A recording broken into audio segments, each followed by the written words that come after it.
Good evening. 911, what's your emergency? I answer the phone that way once in a while when I know who it is. That's cool. But Well, keeps and them on we their are toes because the they go, Eyes of wait, Indigo. In what, case. what, oh, you get that kind of reaction.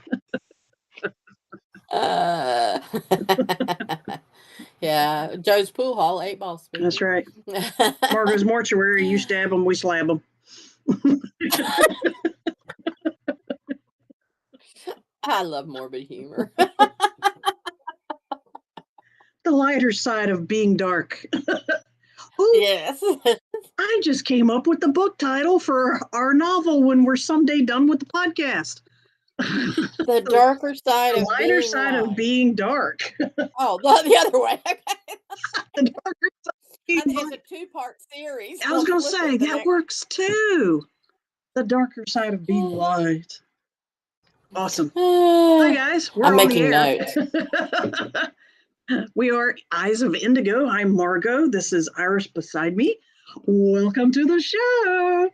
We are glad you guys are here. Welcome back to our regulars, and for any newcomers that are on the show, that are on the channel tonight, be you in the future listening on audio podcasts or rewind, welcome future visitors. People from the future, people from the past are now talking to you. And we appreciate y'all being here. People listen to us, watch us live. You are welcome to ask questions, type in comments and questions on the chat of YouTube, or the other platform, you can write in the comments on Facebook. Either way, we'll see those pop up on our screen. Short time delay due to technology. But the other platform can't see the other platform's commentary. So we will read those out loud. Iris will pop them up on the screen as they go, and you'll both sides will be able to see what we're talking about, who did it. And people listening to us in audio recording can follow along a little better too. So thank you for joining us. And Eyes of Indigo, we've been doing this just about weekly since September of 2020. And our motto is very simply created, and it was created by Iris's brilliant sister. She said, you guys discuss weird stuff in a rational way. And we love it. So we adopted that motto because it really does nutshell how we come across. Honestly, guys, what we're trying to do is give people coping tools. We're trying to help people have coping tools, and we like doing it with a sense of humor, a sense of education, a sense of enlightenment. Might actually fall in place along with it, but that's your personal journey, whatever you want to do. So as you can see from watching Iris's part of the screen, she's intently focused on something below the screen. And what that means, she's the producer. Yeah, I know it. And it's like Facebook is screwing us again. So I'm trying to. Are you trying to post the YouTube link on Facebook? Yes. That's what worked in the past. Yeah. Facebook has gotten very unreliable in some cases. And so apparently YouTube is the main way to watch us tonight once again. And Iris is going to take care of that for us. She is a co-host, but she is all the producer. It all works on her end, the technical producer. Lots of times she's the director. And she is a co-writer.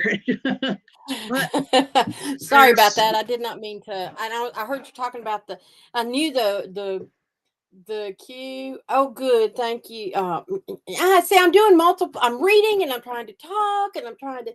Yeah. And I just go yeah sometimes. No worries. Yeah, I was gonna. Yeah, I heard you talking about discussing weird stuff in a rational way, and I didn't have a chance to throw our bluebird up there. So anyway, and I was like, "Oh, I'm doing this. Don't do that." That's okay. I talked right through it. We come on Yes, you Wednesdays. did. We come on at Wednesdays at 9:30 Eastern time every week. Sometimes we have guest speakers. Some of them are you. In the past, feel free to check out what have we done. We've done over 100 episodes, and you can Oh, see yeah. topics, things you might want to hear more about in past episodes. They are all in a directory on Iris's website, Iris.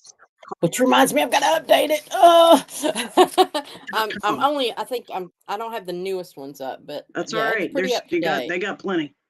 And iriscarter.com, there's a directory for EIO, Eyes of Indigo, and EOI. EOI. Yep, there, yeah, EIO. Yeah. That's how where. do you farm EIO? There you go. And yeah, so check that out, and you can click on topics that will take you right to that episode that talks about that topic more, and get you a little reference library going there. Of course, if you're interested in Iris's other services, woo, ghosty Iris. I was gonna say you got a better tan than me. Stay with it. Yeah, forgot to turn the lights on.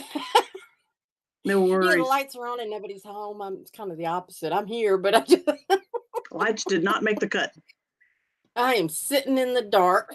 I'm going, why am I having such a hard time reading? Oh, That's the Rock of Age is rolling over you a little bit. So very cool. But tonight's show, we are talking about compassion and vulnerability and empathy and sympathy and related good stuff, courage and bravery. So Iris, what did our happy meme summarize for us today? the power of compassion. Many see compassion as a weakness and remain guarded to protect themselves. We're going to discuss the strength and value in compassion and the connection to vulnerability. Very cool. Which a lot of people don't realize there is a connection, and we've got information. Yes. We So got tools. I want to we got mention insight. again, if you're with us, do let us know you're here. I Yes. know we'll have more people coming from YouTube since Facebook is being obstinate. Hopefully people will be happy about figuring out to click the link. Yeah. Come over to Facebook. But they can always catch us in recording as well. So tonight we wanted to take off on our two key topics, which obviously were compassion and also vulnerability, and how both of those things are tremendous sources of personal power rather than weakness, as we have been popularly taught. And we're going to explain how that happens, where the relativity is, and answer some of the questions that naturally pop up as well. Please feel free to pop in a question if you feel like it, or a comment as we go. We very, very much welcome that. And like Iris said, you can just pop in and say hello, hi, namaste, bless you. What the hell, whatever the hell comes to mind. Feel free to type it. And we do condone sacred swearing. There was a whole episode on that. Check it out. We fucking got into it. Hell yes.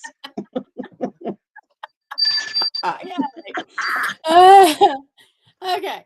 So first of all, in talking about all this, let's look at the actual dictionary definitions of these words: vulnerability and compassion. So vulnerability is an openness or susceptibility to attack or harm. But that's more of like when you're not wearing your armor and you go out and do a jousting session. Right. It can be the willingness to show emotion or to allow one's weaknesses to be seen or known. It's a willingness to risk being emotionally hurt. I take issue with those definitions, but I understand where they're coming from.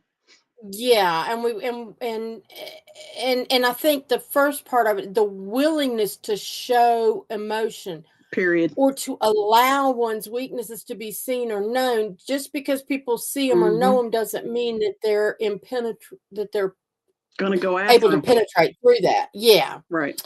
And then compassion is a feeling of deep sympathy and sorrow for another who is stricken by misfortune, accompanied by a strong desire to alleviate the suffering. So having that, That's good. yeah, yeah. And so that one's good. And then but I also have I thought this was important is to recognize the difference between empathy and sympathy. Now I'm going to give the dictionary terms, but then I want to add something that I learned in Yeah. a interpersonal communications class. So empathy is the psychological identification with or a vicarious experiencing of emotions, thoughts, and attitudes of another. So psychologically, empathy, you connect with somebody and recognize what they're feeling. Sympathy is feeling sorrow or compassion for another. Pity is an And example. so Yeah. yeah. And so what I learned was the difference was explained to me in a class one time is sympathy is feeling sorry for somebody, having pity on somebody. Empathy is when you recognize and honor whatever they're going through and can connect because you have either experienced it yourself or you're experiencing it with them in that moment, or you can identify closely enough to actually go, I empathize with that because I know what it feels like for sure. But it's like a lot of times when, like at funerals and stuff, people go around and they say, "Oh, you have my deepest sympathies. I'm so sorry for your loss. I know what it feels like." No, you can't know what it feels like. Damn it, you haven't lost your parent, spouse, whatever that they're, So you're feeling sorry, you're pity, or like a lot of times people pity a handicapped person, or somebody with a disability. Oh, that must be so hard as a parent to take care of somebody who's developmentally disabled. I really sympathize. I in essence feel sorry for you. Right. And a lot of people don't need sympathy, they need empathy. If you don't know, if you cannot empathize, don't Pretend. don't pretend or don't pity them because you don't know. You can't, a lot of people misappropriate sympathy Misappropriate. and yeah, and it's like you can truly feel bad for somebody, but don't identify unless you are empathizing and can actually identify. Otherwise, people don't need pity. People need support and strength, Yeah, they need to right? be recognized, not be judged as Less. less and needy and struggling. They may not be, but even if they are struggling, yeah, the negative feelings of that make it harder instead of any kind of help. Yeah, Yeah, yeah. they need So, they need positivity, just like anything else does. Yeah. yes. And with that, this was just funny. I know the word got cut off, but the little dog is meditating with candles and all behind him, and it says, "Sprinkle that shit everywhere." Love and Love kindness and and kindness. yeah, and empathy. Yeah. Yeah. Sprinkle that shit everywhere. Joy and happiness. Yeah. Yes. Cute puppy.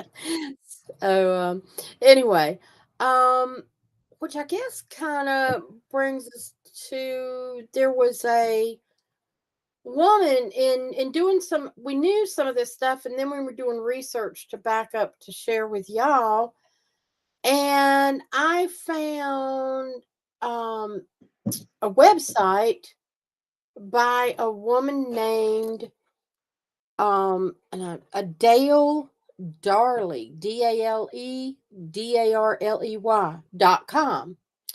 And she is a spiritual awakening Life person, coach. She calls life herself. coach, that type of thing. She calls herself that. Yeah. Yeah. Motivational And speaker, all that good stuff. Yeah. and when you start looking up compassion and vulnerability, this woman named Brene Brown pops up everywhere. Brene, like with a B, RENE with an accent, like Renee, but with a B, and then Brown.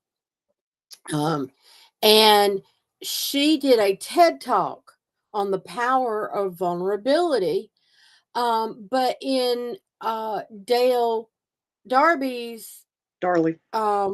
Darley, sorry, uh, in her summation and reflection on it, she says, well, she starts out saying, I don't know about you, but I've always hated feeling vulnerable. It used to strike me as weak and being unable to help myself. Yet as the years have passed by, I have come to see that being vulnerable is powerful. People who are ready to see, feel, and understand you will.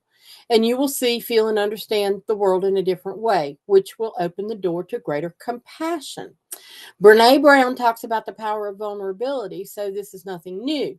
She talks about connection as an essential part of being human. To be human is also to be open to vulnerability.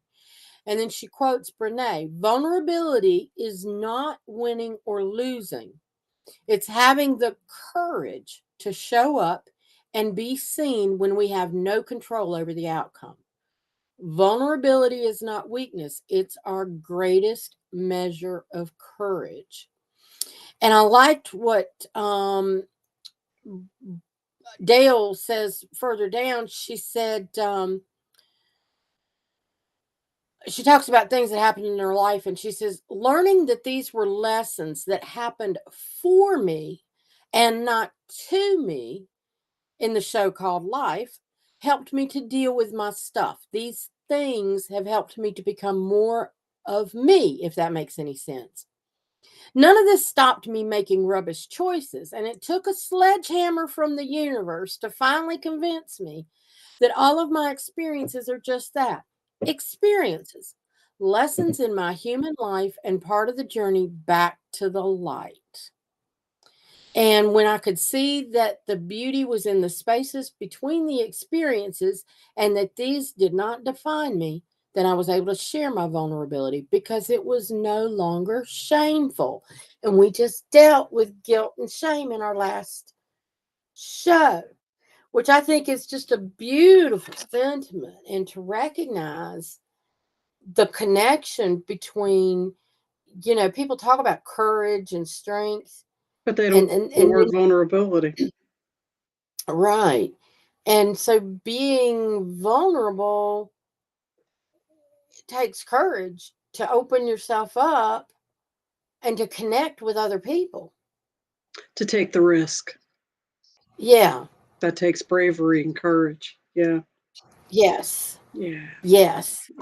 And so there's a lot of power behind being vulnerable. You Um are reminding me of a scene from a famous movie that I completely forgot about until just now when you were talking that illustrates that point. And it is not a movie you would think it would come from, although let me say what it Santa Claus 2 starring Tim Allen.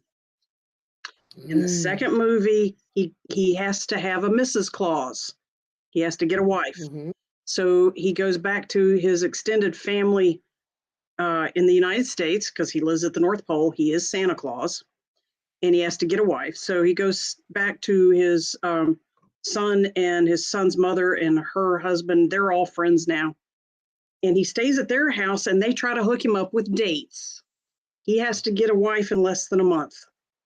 So one of the dates he goes on is, and they do a montage of crazy dates, but one of them he goes on at a restaurant, and the date lady is that character is played by Molly Shannon, a Saturday Night Live graduate and famous in her own right as well.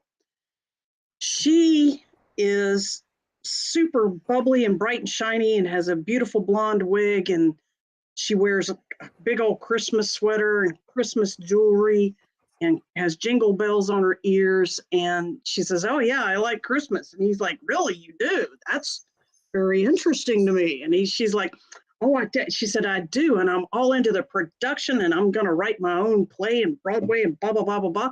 Matter of fact, I've written my own song. You want to hear it?" And he's like, "Sure." Now they're in a restaurant, and other people at other tables are starting to look and see, because this lady's talking louder and her body language is getting louder.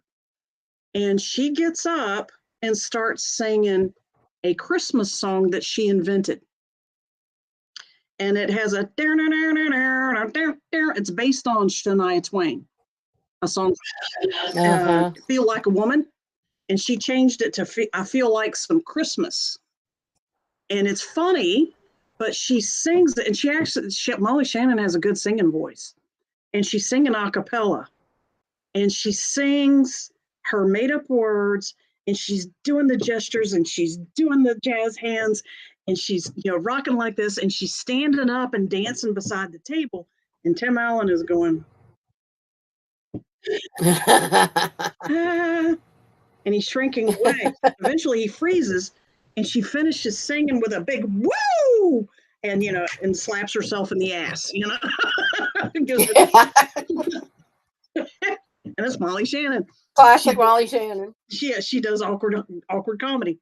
And she said, "Did you like it? Did you like it?" And he said, Yeah, sure. And she said, "What's wrong?" He said, "Well, you scared me a little bit there." And she was like all excited because she had sang her song, and she went, and she shut down. And the line she said fits in with what we're saying. She said, "You know what? I really put myself out there to share this with you and made myself very vulnerable in a public place. And if you're not the kind of man that can support a woman's ambitions and dreams, then there's no point in this date continuing. Good night." And she picks up her purse and walks. And I was like, that illustrates what you just said. You have to be brave to be vulnerable. And if somebody doesn't get it, or they make you feel shame, which is what he did, because he said, "You scared me there," and he was like, "Ah," and he was looking around at other people going, apologetically. That's shame. That's shaming her, of course. So anyway. And doesn't that go right into your quote? Kind of does. Hang on a second. I'll get that. Because I think the light bulb went off, because when you gave it to me, I'm going, huh? So talk about that. I found a quote, the trick, and we got it on the screen. But for those of you audio, we will read it. The trick is to love everyone while not caring what they think. The trick is to love everyone while not caring what they think. Now, Iris and I immediately picked that apart. Yeah, because my first thought was, if you take the while not caring what they think, if you took the word while out, I thought that was two different quotes. Trick is to love everyone. Don't care what other people think. And I'm like, huh? And I'm like, it seems like, it seems like you're talking about a lack of compassion on the second part of that, quote. Not caring what they think. Well, in a way, when I don't care about what people think, I often think about, if I'm doing something and I believe in it, I'm not concerned with what other people think. If if I'm talking to someone who's not really going through the awokeness stuff yet, and I say, well, aliens probably did it, and they might laugh, and I just look at them seriously and go, I mean, aliens probably did it. And they're looking at me like then they start going, I don't care, because I It is what it is. You It don't is. have to believe me. Yeah, time will time will be, justified eventually. Right. So what I figured out was, while not caring what they think, you can substitute the word think for judge. The trick is to love everyone while not caring what they judge, or while not caring what they might judge about you. I mean, you can make this longer and longer and explain it more itself more, but essentially, when we care about what other people think, so you go the other way. What is caring about what other people think about you? All right. That's putting conditions on yourself. Exactly. It's putting other people's conditions on yourself. It's inviting judgment. It's inviting fear. It's inviting limitations, which are all not courageous, brave words and concepts. Okay. So what we were dancing around there was a really good quote that you ran across about our question that you said, how do we talk about compassion and still have boundaries? Because that's Yes. because people worry about having compassion and then being taken advantage of or being tapped into much too. We talk about emotional vampires. I call them emotional tampons. People that shuck it out of you. All right. And I have the funniest tampon story. oh And no, I don't know why I'm feeling compelled to tell this, apparently but it is funny as hell. you look kind of like a tampon right there with your hands. I'm whiter than you, so I kind of look more like one. A woman, her daughter started having her periods. It was a woman I worked with. And her poor daughter, she gave her a box of tampons. And the daughter goes up into the bathroom and she's gone. And she's gone. And she's gone. And the woman finally goes up and says, "Are you all right?" And the girl says, "Yes, but I'm going to need another box of tampons." She thought it aired everything out and that she would just use it in an hour, it would all be gone. And so she was using them all. She was using them like a wash rag to clean up. Yeah, like a wick, you know. She wasn't leaving it. She wasn't leaving it. She didn't get that it was like, no, you leave it there and it's just a plug. It's not a siphon, you know. It's a sponge, not a rag, not a dish rag. It's a sponge. Yeah. It will change in size. Yeah. So when you, but getting back to the. Yeah, you want to freak out a young guy? Put a tampon under water and watch it go and explode and get big. Young guys go, "You put that in you? That doesn't hurt." I'm like, no, we're tough. It's more dramatic with water than a little bit more manageable with water. So much more dramatic, but it's fun to freak out a young person with it. But let's see, darkness is celebrating darkness when you're light, or the book title we were babbling about at the beginning of the show. There's another entry for it. So anyway, passion and humor. How we went. Humor, damn it, extremely important. I'm being vulnerable here. Exactly. Humor brings it back. But we're talking about compassion without while maintaining boundaries. And one of the ways to maintain boundaries is to not buy into other people's thoughts, feelings, and judgments, especially during emotionally charged conversations or situations, which also require compassion. So a compassionate person can very much automatically maintain their boundaries when they choose not to respond or identify with, maybe not respond, but not identify with what other people are thinking, doing, judging, assessing. In other words, your journey is your journey. My journey is my journey. And we happen to call my journey compassion in this situation. By the way, it also, as you know, just a reminder, it sets out the ripple effect. If you have a compassionate reaction to something, it tends to ripple out to the people around you as well, and they experience compassion as well. Well, and I think also, it part of, if you're being compassionate, you don't have as much of a need to argue with another person. You don't get sucked in to their negative energy. Explain to the audience, please, what you were explaining about how you do that.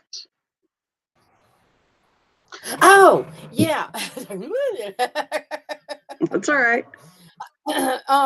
Sometimes, like I'll be in conversation with somebody, and maybe, we can be talking about stuff, and I'm kind of tapping in psychically with, okay, am I carrying this conversation too far? Am I going too deep for this person? Because maybe I don't know anything about them. Or maybe they're glazing over. Yeah.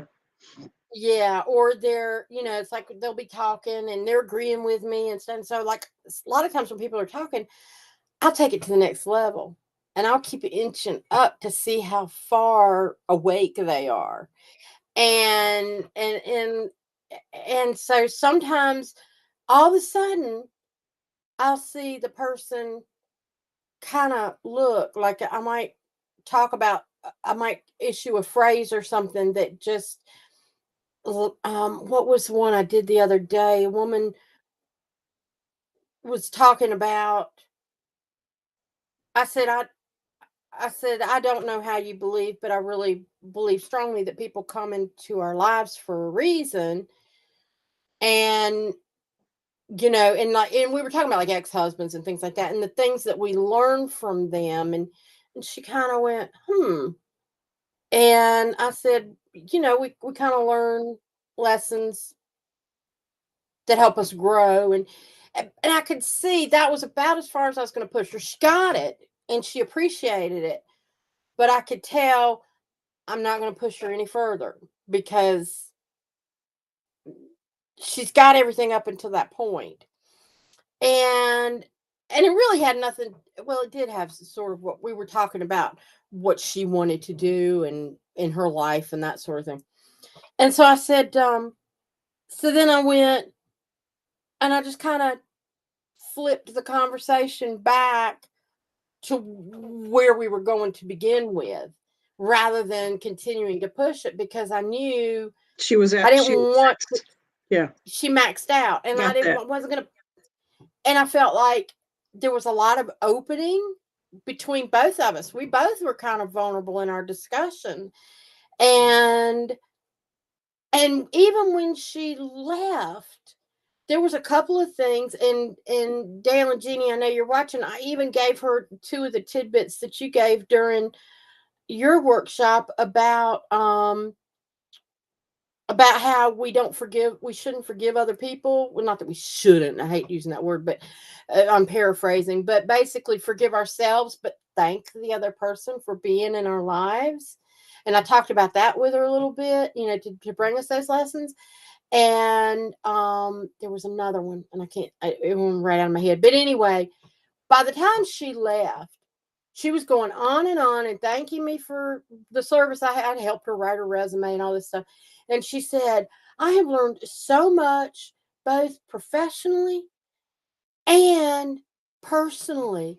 And I just feel so good. And thank you. So that made me feel real good, but I knew when to stop. And, and sometimes you're looking at people and you're talking to them and you can just totally tell that they're kind of like, woman, what planet are you from? So you're talking about quickly whip it around. And you're talking about respecting their boundaries, being aware of the audience of the other person's boundaries. Yes. Being aware of their boundaries. Yes. And in a way that protects me, because why do I want to have compassion for a person. I'm not going to force my stuff down their throat any more than I'd want their stuff forced down my throat. And so that's sort of keeping my own boundaries by recognizing other people's limits. I'm not going to cross over. But then if they do kind of come back my way, I can simply turn around and Well, I get that. I can understand. I mean, I've had people that are just, Bible thumping, God loving Christians, and they, they'll start like I might sort of mention a little bit about spirituality, and next thing I know, they're all excited about, Gospel. all these quote, the gospel and the quotes and all that stuff, and I'm going, well, I get that, and I see the connection. That's really cool, and so I honor that. I don't have to inflict upon them. No, don't talk about that because that's a bunch of bullshit. And Counsel and Niece just put that in there, and they're just trying to goad you. I'm not going to go into all that bullshit. I mean, I could be Right. brave and go for it, but being brave isn't necessarily walking into the oven waiting for the Wicked Witch to strike up the match. Exactly. It's fine to pick and choose your battles when it's appropriate to be vulnerable and or brave, and Yes. and when it's appropriate to be compassionate or not. What I've noticed is people pick up on a level of, you're describing a level of compassion that we usually don't put into words, but I'm going to try. In similar situations that you just described, putting out keywords in a conversation with a stranger to see if they'll follow you, explaining, thus illustrating how awake or aware they are. What I found out is eventually you have to stop at some level because that's where their awareness is. And sometimes it's kind of fast. It's only the first one or two keywords or triggers that you might mention. But what I noticed is a level of compassion that they subconsciously detect later on in another conversation, another day, another place. They will come, let's use your example, Bible. They will come up to you right away and start the conversation with, so do you think Jesus really died on the cross, or do you think he lived? And you're like, and I'm like, okay, we're just going to go there without even saying, how you doing? And it's because they feel safe. They already know they can go there with you. They feel your compassion and they identify, and they feel safe talking about vulnerable or hot button, you might, in society, they call them hot button issues, but they feel safe talking about vulnerable, sensitive topics such as religious controversy.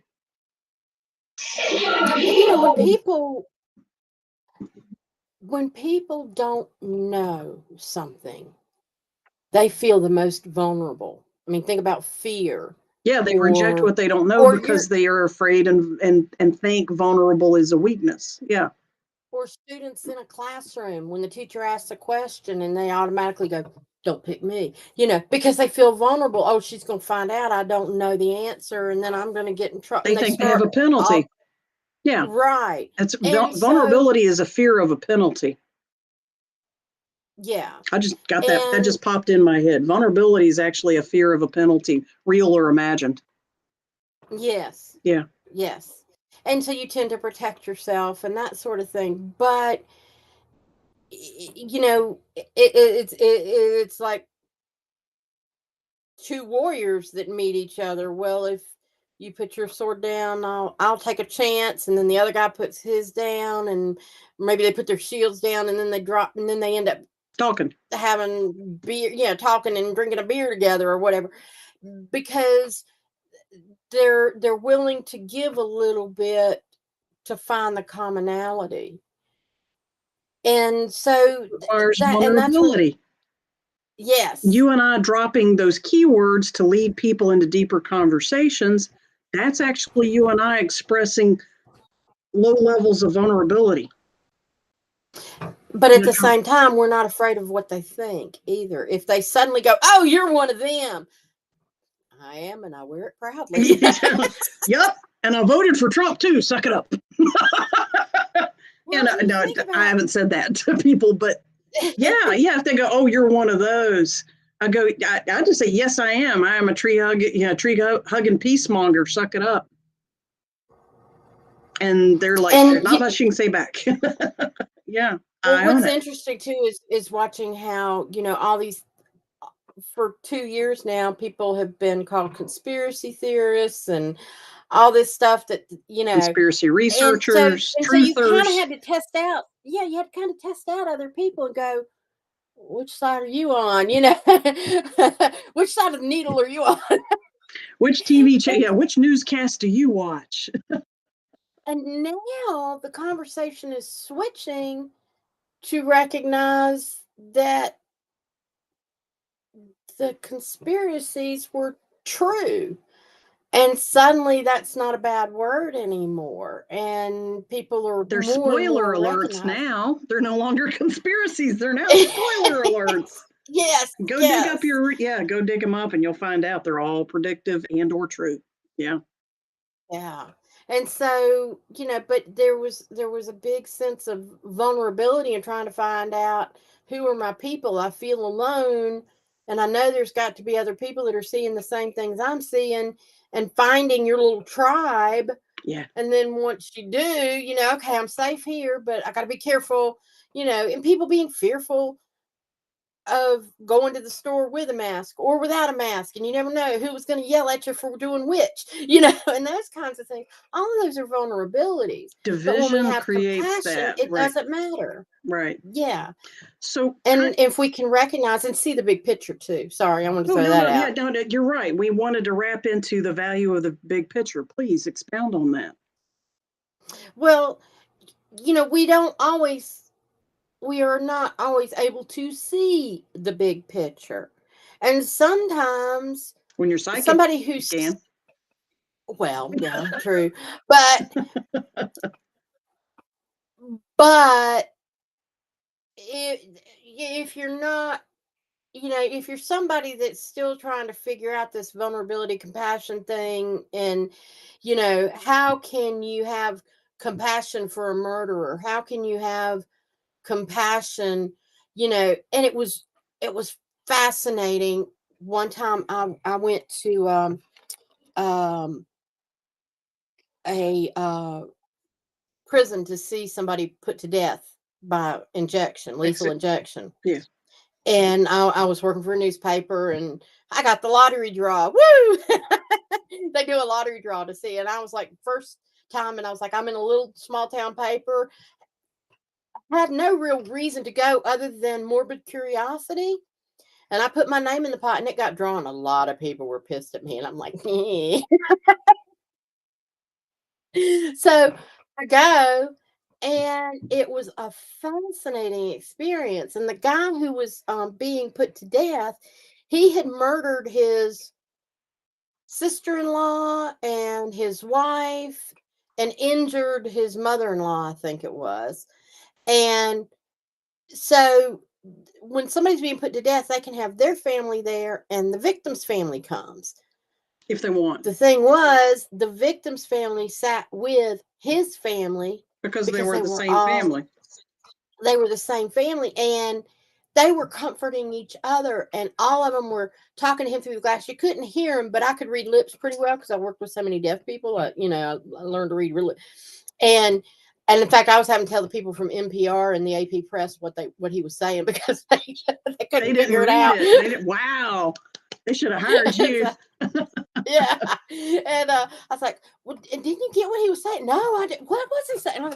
Oh, he was saying how sorry he was, and that he had made amends with God, and that he loved them. And he was, he kept repeating how sorry he was. And then I could hear the people on this side of the glass saying, we love you. And he said, I'll be all right. I'm going home. I'm going to be fine. And those kinds of things. But it was so much. I thought, all these people, now that I look back, I recognize how much vulnerability was there and how much compassion between all of them.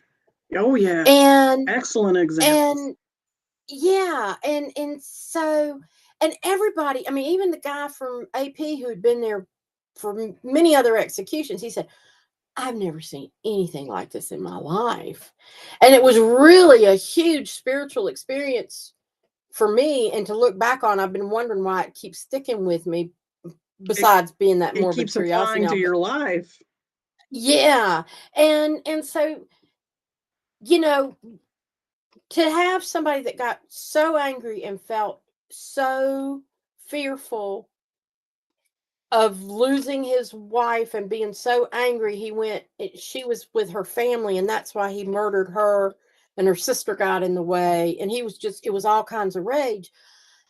A lot of people would never get that, and while personally I believe hitting, hurting, injuring anybody deliberately is useless, I also recognize and understand that some people don't have That that filter. perspective and Yeah. that filter. And there is something far beyond that we don't know his purpose here, regardless of whether he recognized it, or his karma may have been to do what he did because of what happened to the family later. And and that's another thing with karma. Sometimes we're We here don't know doing the whole things because story. of karma. Yeah. We don't know the whole story, but we can choose not to act out against somebody In our ignorance. in our ignorance. We can say, just because we feel like the right thing to do is to not act out on this, and you end up restoring their karma and your own. Cha-ching. And Yeah. and a lot of that takes the recognition of the vulnerability, the recognition of the compassion, and to not Even judge for- somebody else for what they do. Mhm. And I love when people say, God is our only judge. In No, essence, no, well, I there's two sides to understand. that. Yeah, there's two sides He's to it. not, there is no judgment. God doesn't Our judge. egos are the judge. But because we're a part of, God if you really consciousness. think, Yeah. yeah, and if God is the only judge, why are we sitting here judging people? If that's a two-sided coin. Why the very people who claim that Two-bladed God's knife. the only Yeah, judge are the very two-edged ones knife. who, Yeah. you can't have it both ways. You can't sit there and judge everybody for what they do and then say he'll get judged when he goes to heaven. Really? What are you doing when you say that? Or he's going to hell. God's going to judge him and send him straight to hell. Who's judged him already? Yeah.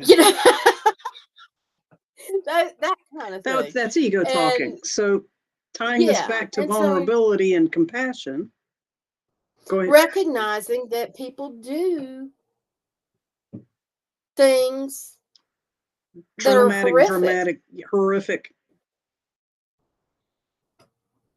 but there's a bigger picture, and we can't always see The bigger picture. We're not always entitled to see the bigger picture. Yes. And that's an ego reaction too. Just because you're not entitled to that information or the rest of the story or the karmic story across the cosmos and decades and lifetimes or whatever the time frame is. And it offends the human sensibility when the human sensibility is in a fearful defensive state. They are offended. And so that puts them on the defense, which makes them criticize and judge, because we criticize and judge, not always, but we tend to, in defense mode against stuff we don't know. And we're talking about, we don't know the story, the big picture, like we're talking about originally, the whole big picture. And so we get defensive and critical. Yeah. And you were saying, like, well, we're psychic, we can see more. Yes, we can. But how many times, I know I've done it and I've heard you do it.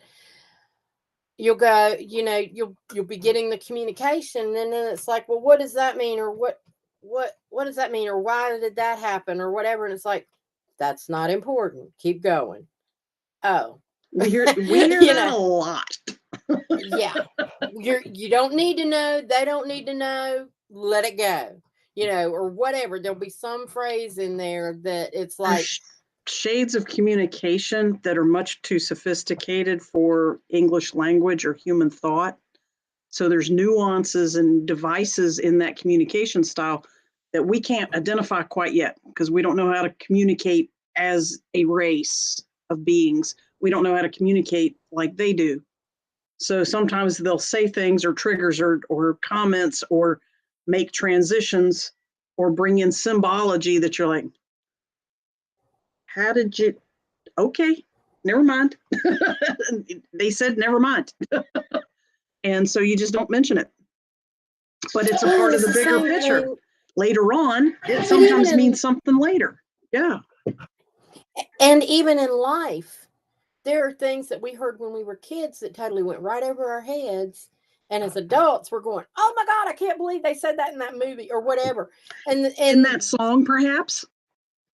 yes, and in the and Future yeah, there episode. was Yeah. and yes, and then in the even 10 years ago, there are things spiritually that somebody could have told me that I might not have gotten as well as I get now. Or it means has a deeper meaning Of course. now. Don Miguel Ruiz is Yeah, good for that. He's a yeah. philosopher, book author, medical doctor. Read it, same book 6 months, a year later, and it'll mean the 4 agreements, and it'll mean something else to you.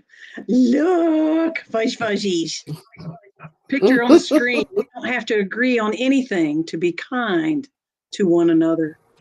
And it's a pussycat baby kitten petting the head of a fuzzy duck.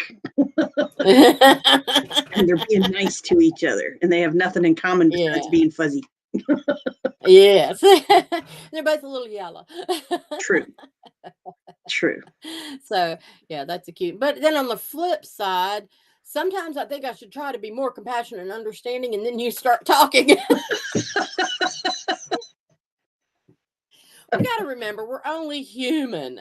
We're learning. Yeah, we're talking about perfect philosophies here, but everybody hits their boundary, hits a wall. Sooner or later, you know what? That's as compassionate as I can get. Yes. So, Yes. and as a type of wrapping up and summarizing the point of why we went down this path of talking about compassion, empathy, sympathy, courage, bravery, the big picture, boundaries, and all that. I have a quote. And you froze. Why did you Did I freeze? freeze? There you go. Am I back again? Yeah. Because you froze too. Oh, cool. We have a quote to sort of summarize that Iris found and that I'm going to read to you. And it's actually a little bit of a paraphrase. And it's from the website called exploringyourmind.com. It was written by this quote or this passage was written by Valeria Sabater, and she's a psychologist. And she titled it, "Vulnerability is a Sign of Psychological Bravery." And it says, allowing yourself to be vulnerable is an act of bravery. A strong person isn't one who manages to keep a fake image of happiness. You're strong when you let your feelings out into the world and when you accept your mistakes and pain. When you accept your mistakes and pain, ownership. Contrary to what society can make you believe, vulnerability is a psychological value. It's another part of your reality as a human being that deserves to be accepted. By being vulnerable, not only are you taking over, not only are you taking over your emotional universe, taking control of your emotional universe, but you're connecting more intimately and more authentically with your surroundings as well, which takes bravery, but it brings on wisdom, all right, to have these additional layers of connection in your reality. Being vulnerable requires strength. In a world where people value confidence and toughness, those who dare to let go of their armor of perfection are notably brave.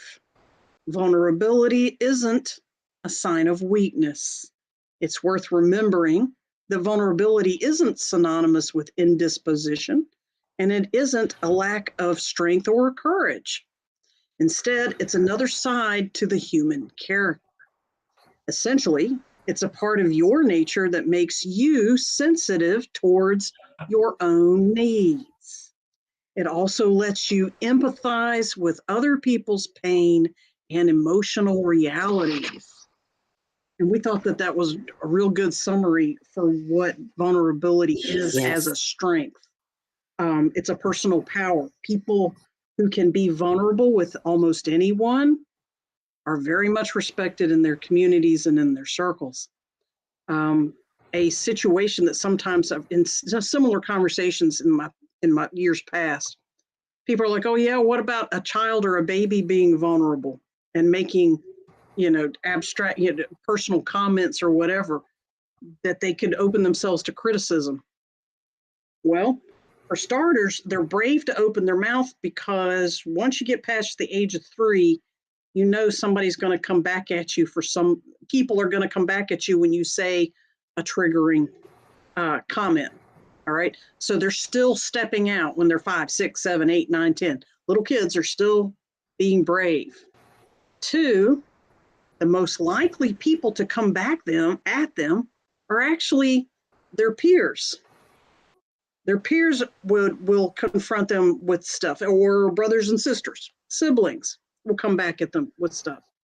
And that is a reflection of that person's fear and anxiety, shadow work that they need to work on, their own baggage, perhaps a lack of boundaries or an unrealistic boundary is another thing they might be struggling with. But again, thing they might be struggling with. The person expressing the vulnerable based comment, it's not their issue. Again, you can love all the people, share your truth, share a truth with them. That's loving people, and not care what they think or say or judge. Yeah. I'm not sure where else to go with that. Well, yeah. It's And just don't feel like you got to fix everybody. Take care of you. you can be vulnerable. And You that's can all be in part your of it. truth, and you don't have to rescue everybody. Yeah.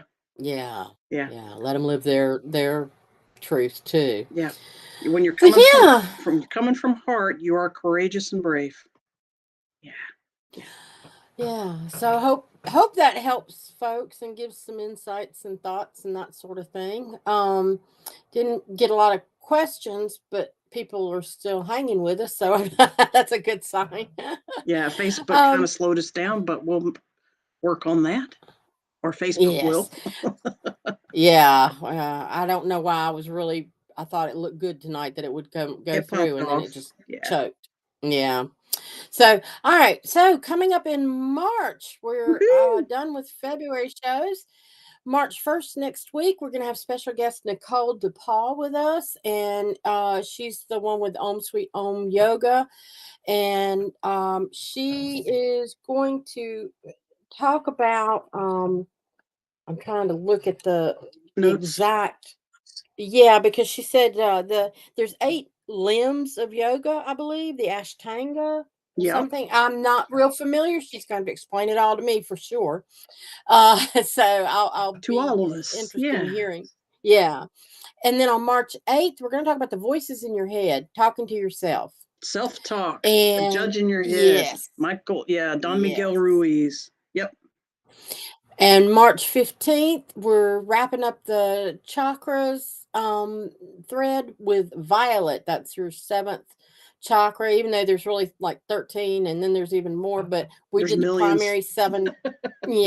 7 chakras, and Violet's the last one in the series. And then March 22nd, we'll do psychic readings again. And on March 29th, we're bringing bread and circuses to the town show. Yeah. So that should be interesting. And if you don't know what that is, you'll find out. Look it up. And it's jaw dropping. What is bread and circuses? Look it up. Yes. And it was interesting when I was looking up the exact phrase for it, all the stuff I found. I'm like, oh, this is so good. It's actually every commentary on that is actually everywhere. Yeah. Yes. It's coming out more and more. I'm hearing it more and more. So, yeah. So, has to do with the Roman Empire. But y'all have fun. We'll talk about it in a month. We love you. Yes. Thank you for being We love you. Yes. Thank y'all. Namaste. You guys are beautiful. Thank you. Thank you for joining the Eyes of Indigo with Iris Carter and Margot Ross Sears. Music is Arcadia by Kevin MacLeod of Incomptech.com, licensed under Creative Commons. Visit our Facebook page for broadcast details at www.facebook.com/Eyes of Indigo. Show is copyrighted 2022 by Iris Carter and Margot Ross Sears. All rights reserved.